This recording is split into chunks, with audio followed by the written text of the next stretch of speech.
What is up, guys? Welcome back to another UFC prediction video. This week, I'm going to be giving my predictions for the upcoming UFC 302 card. You already know what's going on. Let's get into the first fight on the card. First fight, Mitch Raposo versus Andre Lima. I'm going Andre Lima here by decision, 30-27. He looked really good in his first fight that ended via stoppage because he got bit.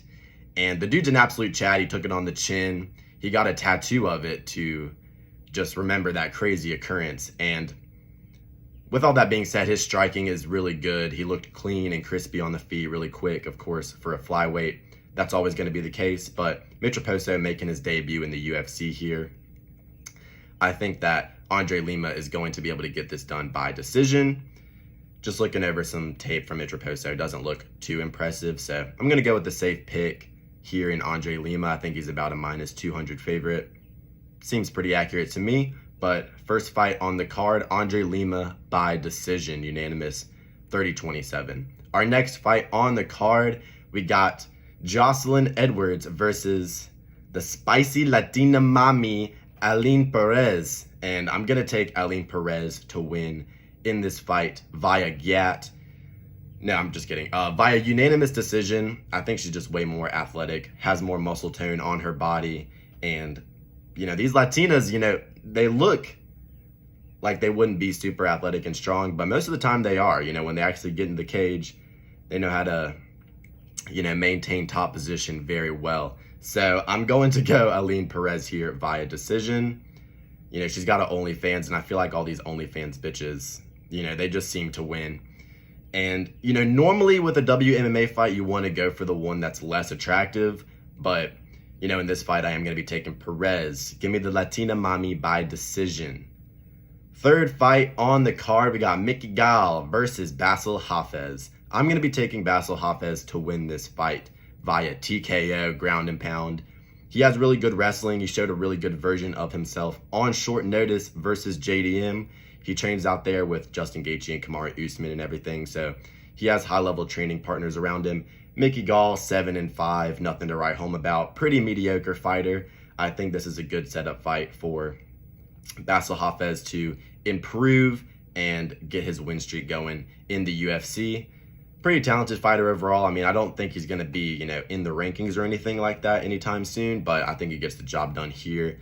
Uses his wrestling, gets Mickey Galle to the ground, and I think he can use his power to be able to land a TKO ground and pound finish here in the second round for this fight. Next fight on the card, we got Nico Price versus Alex Morono. And I'm going Alex Morono here by decision. Morono, he's not the most athletic guy. He's, kind of uncoordinated in there. But he's a smart fighter. I'm pretty sure he is a coach as well. So he has a good fight IQ, good game plan, normally going into his fights. And he normally fights a safe game plan for the most part, doesn't put himself in a lot of risk. I didn't love the performance against Court McGee, but, Court McGee is an experienced guy. And, Alex Morono, he got the job done. He does have good guillotines. Sometimes he pulls them when he really shouldn't, but on the other side, Nico Price just got slept out stiff by Robbie Lawler. And, Robbie Lawler, he's one of the legends of the sport. No shame in losing that one. But Nico Price, unless he gets a weird, finish that's just kind of awkward, normally he's not winning these fights. He's not super high level. Gets knocked out a lot. And I wouldn't be surprised if Alex Morono gets a knockout here. But I'll be surprised if Nico Price gets his contract extended. I think this might be the last one on his contract. Give me Alex Morono here via decision for sure. Confident pick there. He does sometimes react poorly to getting hit, and Nico Price could definitely sting him and hurt him. But just going with the logical pick, I think Morono gets it done. I do worry about the stature disadvantage because Nico Price does have a little bit of height and reach on him. But I think Alex Morono will fight a smart game plan. I think he can incorporate the wrestling if he needs to, but I think he'll just box him up for 3 rounds. Give me a 29-28 unanimous decision for Alex Morono here in this fight. Alrighty, moving on to the next one. Phil Rowe versus Jake Matthews. I'm going Phil Rowe here. Both of these guys, a lot of experience in the UFC, but I think that the long, wiry man's frame of Phil Rowe is going to be enough to keep back Jake Matthews. Jake Matthews doesn't really react well to, like, you know, the long, rangy striking, like in the Morales fight. He didn't do terrible in that, but Morales really isn't that great. And Phil Rowe, you know, he's got the long, rangy straights. I think he'll be able to land the jab in the, you know, the 1-2 on Jake Matthews here. And he's pretty good in the clinch. You know, he had that fight with Neil Magny. He did lose, but, you know, I think that if Jake Matthews tries to close the distance to be able to land on the longer, taller guy, I feel like Phil Rowe will probably be able to, you know, engage in the clinch, hold him against the fence a little bit if he has to, kind of stall out the fight. I think this is going to be a boring one, but give me Phil Rowe as an underdog here, plus 130. I think he gets it done by decision. I don't think we're going to be seeing too many finishes on the early bit of this card on the prelims. I think that Vasil Hafez could get one, but other than that, I think that we're going to see a few decisions here. Next fight on the card, we got Grant Dawson versus Joe Solecki. This is going to be a good grappling matchup, but Grant Dawson, I don't know why, but he kind of reminds me of Matheus Nicolau. They don't really fight super similar, but just getting chinned really badly and then going into another fight, I don't know, it was just such a quick chinning from Bobby Green that he got. And I feel like I just can't trust his chin. I'm scared of it because I remember going into the Perez versus Nicolau fight, I was like, you know, he got starched quickly in his last fight, but, you know, anybody's going to go out to a perfectly placed shot on the chin, right? I don't think the durability is going to be an issue. I went into the weeds on the Matheus Nicolau and Alex Perez fight. I could tell you everything there is to know about both of those guys' skill sets. I was pretty confident in Nicolau getting it done. He goes out there and gets chinned in two. So, you know, I worry about the chin of Grant Dawson because, I mean, it was just one jab and he just folded. I mean, that was just not a good look.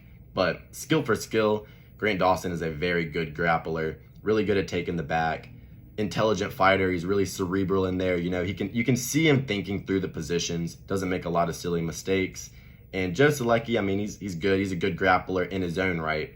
But give me Grant Dawson to win this fight by submission in the second round.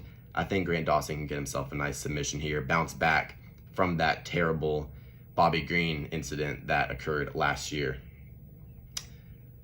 This is probably the fight I'm most excited about on the card. This pick is how you double your net worth and retire. Roman Kopylov takes on Cesar Almeida. Roman Kopylov, I love his style. He's a very, very entertaining striker. I picked him to beat Anthony Hernandez at UFC 298. Unfortunately, it was the only fight I got wrong on the card, and I was really salty about that. But Roman Kopylov, we know the deal with him. Super slick kicks, really powerful and fast to the body, to the head. Very, very good roundhouse kicks. Definitely the best roundhouse kicks in the upper weight classes.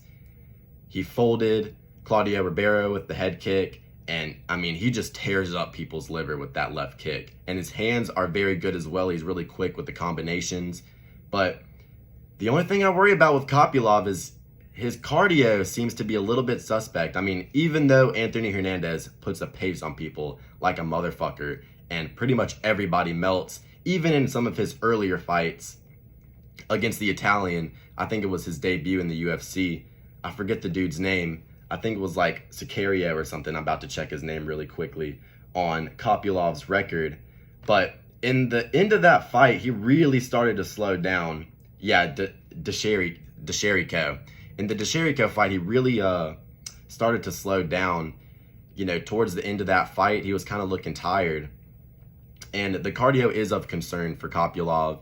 And I remember in the Anthony Hernandez fight, after he hit Hernandez with his best shots, I remember he was backing up against the cage and he literally just like fell over from what seemed to be exhaustion, just getting, you know, all of his hope of winning just went, like it flew out the window and he literally just wilted. He fell over and let Anthony Hernandez get the grappling going on him and he got subbed in the second round. So I feel like if he's really not able to get his striking going against Cesar Almeida, who has a win over Alex in kickboxing, very experienced kickboxer. He fought Dylan Budka in his debut, who is a very good wrestler. and he was able to stop him with elbows to the back of the head. His takedown defense held up really good in that fight as well. He got taken down a little bit, but he was able to work back up to his feet.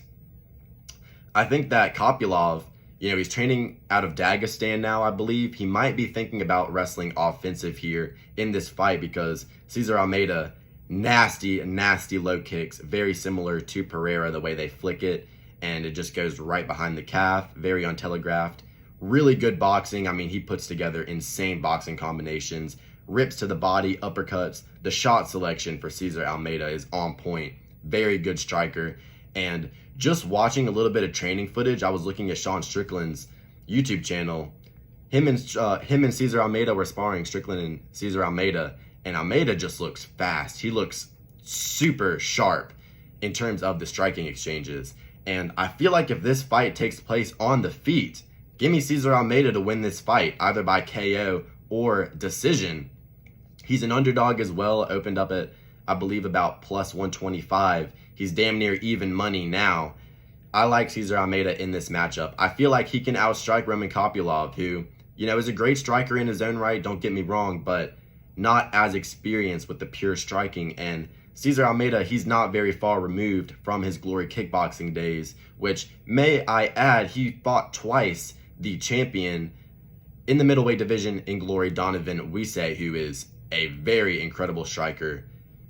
Very, very good striker. Obviously he would be, or he wouldn't be the Glory kickboxing world champion. Cesar Almeida fought him twice. In the first fight, it was a pretty close fight, but Wisse got the better of him. In their second fight, you could argue that Cesar Almeida may have gotten enough done in the third round to win that. And if Cesar Almeida is outstriking Donovan Wisse, who is the Glory kickboxing world champion not that long ago, I think he can outstrike Roman Kopylov here. And I feel like if Kopylov goes for the offensive wrestling, I think that's going to make him tire out. I think that Almeida will be able to get back up to his feet, and I think Almeida's going to piece him up. Because when Roman Kopylov's going backwards, you can't throw those kicks as effectively, and they're way more tiring when you're going backwards. And his boxing offensively is good, don't get me wrong, in terms of Kopylov. He mixes it up to the body really well, good combinations. But when he's backing up and he's getting peppered with shots, sometimes his defense can leave a little bit to desired. Give me Cesar Almeida to win this fight via either TKO or decision. I'm thinking it's going to be a decision. Maybe he faces some adversity in the first round, starts slow, but I think the leg kicks are going to be there for him. And I think that the body kick is going to be there for him, and I could see him just really putting the boxing combinations on Roman Kopylov here, forcing him to back up. And, when Kopylov starts to drain his energy, that snappy, quick twitch strikes aren't going to be as effective. And in a striking battle that goes 3 rounds, give me the guy who has 2 full fights going to decision with Donovan Wisse, a win over Alex Pereira. They fought 3 times in kickboxing. This guy is going to be incredibly comfortable on the feet. He's not going to be super worried about the striking of Roman Kopylov because he's faced strikers his entire career. If Roman Kopylov doesn't go for takedowns offensively in this fight, which even if he does, I think he'll gas out a little bit, and Cesar Almeida will be able to get back up to his feet and land damage, I think that this is going to be a favorable stylistic matchup for Cesar Almeida. I think the UFC knows what they're doing here because, they could have given Cesar Almeida fucking, just a grappler at 185. They could have given him Andre Muniz. Andre Muniz would probably beat Cesar Almeida just by taking him down over and over and over again, not doing shit with it, but he'd probably hold him against the cage. They probably want Cesar Almeida to win this fight. That's why they're giving him a striker. Thankfully, it's going to make for a really entertaining fight as well, I believe. But this is my favorite play of the card. Give me Cesar Almeida at plus money. I got him at like plus 115. Double your net worth and retire. Nah, I'm just kidding. Don't bet your net worth ever on a fight. But yeah, I think Almeida gets it done here for sure. I'm really looking forward to this fight. But give me Cesar Almeida here by decision. I know I yapped a lot there, but I'm really excited for this one. Definitely a sleeper matchup, but I think it's going to definitely be one of the more entertaining on the card. And I'm a big fan of Roman Kopylov. I don't want to pick against him. I don't want him to lose. But I could see him kind of having like a Peter Yan-esque career where he, maybe goes on a losing streak, but then is able to rekindle himself and get another clutch win. Because I kind of look at Kopylov as the middleweight Jan, even though he's not as well-rounded as Jan is. He has a similar striking style, and they kind of have the same aura. But yeah, Cesar Almeida by decision. That's the call here on this fight. Our next fight on the card, starting out the main card, we got Randy Brown versus Zaleski dos Santos. And I'm going to be picking Randy Brown by a second round TKO. I feel like dos Santos, even though he has that spinning heel kick over Sean Strickland, that's kind of the only really impressive thing he's done in his whole career. The draw versus Renat, not really a great look, got knocked down in that fight as well. I feel like his, uncoordinated, sloppy style on the feet is going to present Randy Brown a perfect opportunity to just snipe him with something straight down the pipe like he did in his last fight. Randy Brown, really quick, good straight shots, good striking overall, has a good kicking game, a good left round kick to the body, uses leg kicks effectively as well. And I feel like he's just going to be able to frustrate Zaleski dos Santos here. I don't think that dos Santos is going to be able to close the distance without just getting shot straight down the pipe with a crispy 1-2 directly to the nose. And, if he goes for offensive grappling, Randy Brown, pretty good defensively, doesn't give up a lot of submissions, has some submissions of his own in his career. And I feel like he'll be able to time dos Santos coming in with step-in knees to the chest as well. I feel like he'll be able to use his height and reach advantage pretty well here in this fight. Randy Brown is one of the better long, wiry guys with a reach advantage who actually knows how to use it in their fights. I think that he'll be able to just pepper dos Santos. Eventually, dos Santos is going to get frustrated, really go for broke kind of, and I think that Randy Brown will just be able to snipe him with something straight, clean down the pipe. Give me Randy Brown by a second round KO here to start out the main card.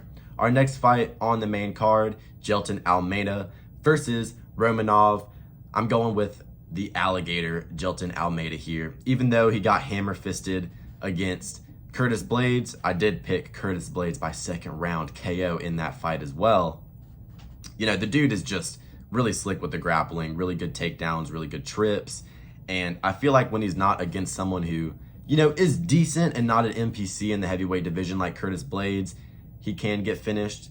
Curtis Blades, he's just a really strong, he's got a heavy base, and, he's going to be a harder guy to impose your will on than Romanov, who's just kind of a fat plodster at heavyweight. Curtis Blades, at least he has some personality, and he has that Neanderthal, mindset where he's just like, hit, hammer fist, Jailton Almeida was just trying to chill on the single leg for a minute, catch his breath, and the next thing you know, fucking Razor Blades was just smacking him on the back of the head. But I feel like he will be able to either quickly get Romanov out of there with a submission or just take him down and hold him against the fence, get in mount, kind of like he did against Derek Lewis, and win a decision. But I'm going to go with a submission here in round 3. I think he'll be able to just basically do what he did in the first round against Blades, against Romanov here, just consistently take him down and pretty much just impose his will with the grappling. I think he can get a late submission here. Once Romanov is tired, he'll probably give up his back or something, trying to work his way up because heavyweights don't have good techniques. Give me Jailton Almeida by a rear naked choke in round 3 here in this heavyweight matchup. Our next fight on the card, we got Kevin Holland versus Mikhail Olasejek. I'm torn on this one. Honestly, I had my picks ready for every single other fight on this card, but I decided I was going to do this one in the moment because Mikhail Olasejek, I like the look of his win versus Chidi Njokuani. I like that a lot because it's kind of a similar frame, kind of a similar style as Kevin Holland. And Kevin Holland, he did just take a lot of damage against MVP, and before that against Wonderboy Thompson. Took a lot of damage in those fights, has a nasty chin, like he just gets beamed and he just seems fine. It's crazy, like spinning elbows from MVP, head kicks flush to the chin from Stephen Wonderboy Thompson. I don't think Mikhail Olasejek's going to finish him here, but I feel like Kevin Holland, he just needs to lock in, like legitimately. I know Bedtime made a video about that, where Kevin Holland needs to lock in. It's real because he just starts coping in the octagon when he's not winning. But I feel like this is a good stylistic matchup here for him. I feel like he can use his length to be able to maybe KO Alek here, because Alek did just get absolutely folded and decimated and just abused by Pereira in their fight at UFC 299.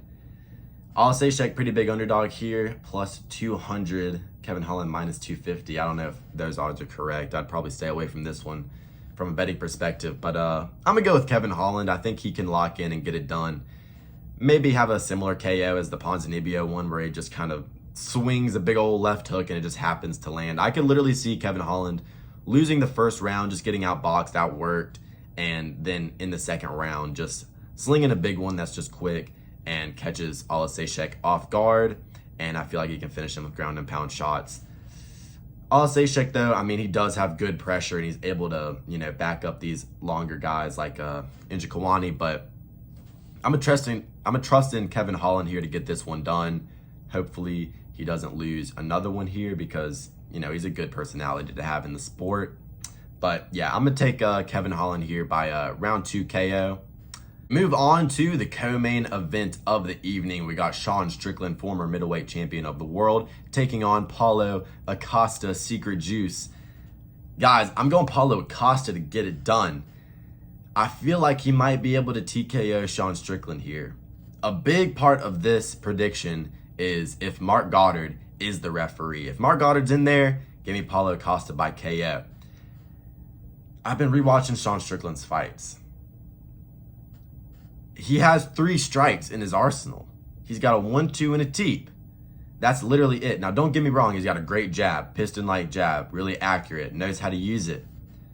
But to a certain extent, you're not going to be able to win an MMA fight every time just throwing a 1-2 and a teep. I rewatched the Jared Cannonier fight, and Jared Cannonier was having a lot of success going to the body, using the leg kicks, using the body kicks, because Sean Strickland, as we know, he has really good defense when it comes to the boxing, especially upstairs, protecting his head and his chin. Very hard to hit Sean Strickland clean on the chin. But leg kicking him and hitting him to the body, it's a lot more open. It's a lot more open for sure, especially for Paulo Acosta, who kind of has T-Rex arms, doesn't have a long reach. He's not going to be able to, go jab for jab with Sean Strickland. But I think that if Paulo Acosta is able to walk down Sean Strickland, because he was backing up Robert Whittaker in their fight, landing really good low kicks, and he put on a good pace. He showed a very good version of himself in that fight versus Whittaker. And Sean Strickland, I feel like he doesn't have the tenacity in his shots to be able to keep people back. When he's fighting a guy like Izzy, who likes to counter and likes to leg kick at range and go tit for tat, that's a fight he can have success in, because he's walking Izzy down, he's not on the back foot, he's able to get his jab and his teep going, and that's just a perfect stylistic matchup in hindsight for Sean Strickland. But these guys that are walking people down, that have the guard up and will go to the body and aren't necessarily always looking for that picture perfect counter highlight reel knockout like Israel Adesanya, Paulo Acosta will just go in there and slug with you. Sometimes he's not having the most high fight IQ moments, but sometimes that can help you in a fight. Paulo Acosta, good kicks to the body and to the head. He definitely needs to use the low kicks he was using against Robert Whittaker here in this fight versus Strickland, who is good at checking them, but if you throw enough of them, you're still going to have an impact.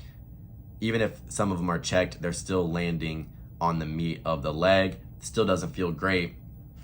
And I mean, guys, Sean Strickland, if Sean Strickland was going to have to, defend you or, be your partner in a street fight or something, I mean, what's he going to do realistically? Just throw a couple 1-2s, throw a bunch of jabs in their face and fucking shoulder roll? I mean, let's be honest, he doesn't do a lot of damage in his fights. I mean, I know he blew up Dricus du Plessis' eye, but Dricus du Plessis just doesn't have a fucking guard. He gets hit a lot. And Sean Strickland was always going to be landing that jab on Dricus du Plessis. And he swole up his left eye pretty bad. But that damage really only happened in the first and the second round. Sean Strickland wasn't having a ton of success the later that fight went, except for in the 5th round. He'd won the 5th round against Dricus du Plessis. And Jared Cannonier, the later that fight went, it seemed Strickland was just completely out of it. He wasn't throwing as much variation as he needs to. I mean, he literally has like 3 strikes. The dude barely throws any shots to the body. He's specifically a headhunter. He barely throws hooks or uppercuts, and if he does, they're sloppy, let's be honest, with not that great of technique. His defense really stands out, but going forward, being offensive, keeping people off of him, I think it might be a little tiny bit overrated. Now, don't get me wrong. I like Sean Strickland a lot. Based, individual, hilarious as fuck. I like his viewpoints on a lot of things. Not everything, because he is kind of crazy. But I love Sean Strickland. He's based. I wish he would have beaten Dricus du Plessis to remain champion, because Sean Strickland, he's a champion you want. You know, he's America's champ. I did pick Dricus du Plessis to win in that fight because it was a good stylistic matchup for Dricus to win. And I've been feeling a Paulo Costa KO, specifically a roundhouse kick to the head. I was feeling it before the Robert Whittaker fight. I was thinking about picking that, but I was like, no, I trust Whittaker to be smart, to use, you know, footwork to be able to stay out of the range of the power, the overrated power, but, you know, you can still win a fight by landing thudding shots. And, you know, on the judges' scorecards, he's not really flatlining people, but he did rock Robert Whittaker with that spinning heel kick. You know, I don't think that Paulo Costa is just going to one-hitter quitter Sean Strickland, but I could see him, you know, using a similar approach as Jared Cannonier, keeping him on the back foot, landing the body kicks, because Sean Strickland, you know, when he's flailing and he's reaching around, it's hard just to stop a good, solid kick to the body when you're doing all that. And I feel like Paulo Costa can have success with that. I feel like if he works the body and doesn't specifically headhunt, he'll have success with that as well. I think he can get it done by KO here or decision. I don't think he'll win all of the rounds. Like, I definitely don't think he'll win all of the rounds, but I could see him stealing a round with a knockout. I could see him starting fast. Not a knockout, a knockdown. I could see the fight starting fast in favor of Paulo Costa. Maybe he wins the first and the second round. Maybe Sean Strickland is able to work his way back into the fight, winning the third and the fourth. But then Paulo Costa maybe lands a knockdown in the fifth, stealing him the fight. I could see it taking place similarly to that. And yeah, I feel like Paulo Costa, if he sticks to the game plan and he doesn't let Sean Strickland just hit him with the jab and not move forward enough to be able to stifle those long attacks that he likes to use, his teep and his jab, if he's able to get in on the inside, he's going to be able to be really successful in the pocket, I feel, against Strickland. And he needs to use the roundhouse kicks, but I'm not very confident in this pick. Sean Strickland, he has been improving on a fight-to-fight basis for the most part, especially in the last few years since he's fought Uriah Hall.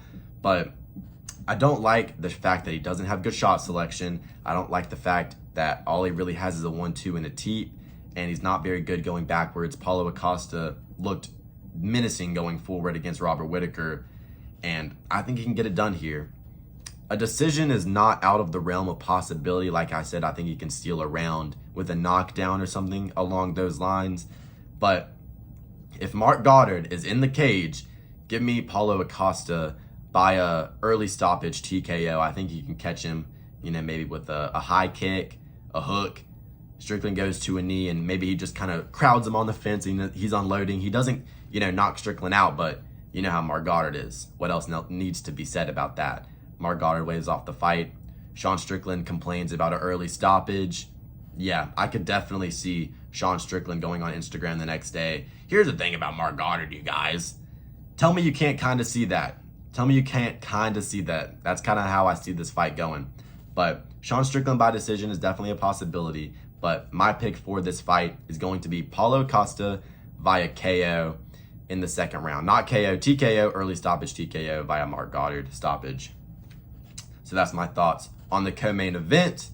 We move on to the main event of the evening. I'm sure if you're watching this, you've probably already seen my video I made about this. I don't know what we're even doing here. This is a gimme. Islam Makhachev. Islam Makhachev by submission.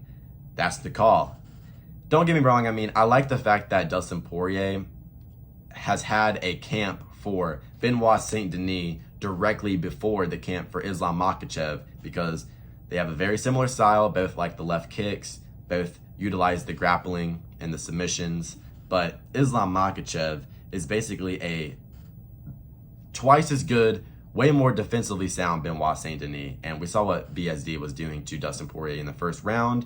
And he had staph infection, which destroyed his cardio. Benoit never gasses out like that. You know, he basically needed a cane to get around on fight week. Like, the dude just looked like he was dying the whole time. He should have never even taken that matchup and continued to fight because, I mean, he gassed out terribly and Dustin was able to KO him. But good resilience on Dustin's part, but I feel like Islam Makhachev is just a completely different level. I feel like he's going to be able to block all of the punches that DP really tries to hit him with. I don't think the flurries are going to do him any good in this fight because that's going to give Islam the opportunity to level change. I think that Islam's going to be just kicking his arms at range, kicking the leg, threatening the high kick as well because Dustin Poirier, we all know what happened against Justin Gaethje at 291. He definitely doesn't want that to happen again. And Islam Makhachev, that's how he won his last fight. But Islam Makhachev, I mean, let's be real, his resume is solid as fuck. I mean, Arman Sarukian, win. Thiago Moises, win. Drew Dober, win. Dan Hooker, win. Charles Oliveira and Volk twice. I mean, those are 3 all-time wins right there, counting Volk twice.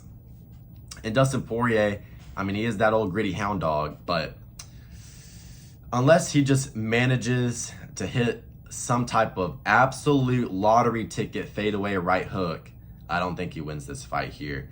I got Islam Makhachev via absolute decimation retirement fight for DP.